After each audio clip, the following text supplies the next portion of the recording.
حضرت ابراہیم علیہ السلام اللہ کے عظیم نبی تھے جو ہمیشہ اللہ کی عبادت کرتے اور اس کی رضا کے طلبگار رہتے تھے۔ اللہ تعالیٰ نے انہیں ایک بہت نیک اور پیارا بیٹا عطا فرمایا جن کا نام حضرت اسماعیل علیہ السلام تھا۔ حضرت ابراہیم علیہ السلام اپنے بیٹے سے بہت محبت کرتے تھے، لیکن ان کا ایمان اللہ کی محبت سے بھی زیادہ مضبوط تھا۔ ایک رات حضرت ابراہیم علیہ السلام نے ایک عظیم خواب دیکھا جس میں انہیں اللہ کی طرف سے یہ حکم دیا گیا کہ وہ اپنے پیارے بیٹے کو اللہ کی راہ میں قربانی کریں۔ یہ ایک بہت بڑی اور مشکل آزمائش تھی۔ حضرت ابراہیم علیہ السلام نے یہ بات اپنے بیٹے حضرت اسماعیل علیہ السلام کو بتائی۔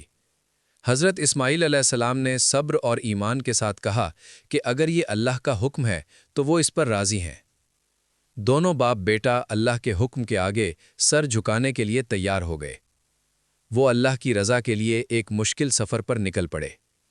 جب وہ امتحان کی جگہ پر پہنچے تو یہ صبر اور ایمان کا سب سے بڑا لمحہ تھا۔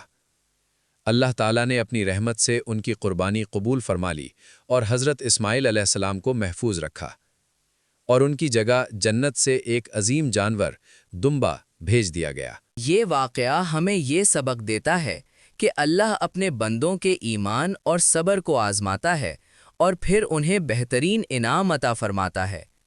حضرت ابراہیم علیہ السلام اور حضرت اسماعیل علیہ السلام نے اللہ کا شکر ادا کیا اور ثابت کیا کہ سچا ایمان ہی سب سے بڑی کامیابی ہے۔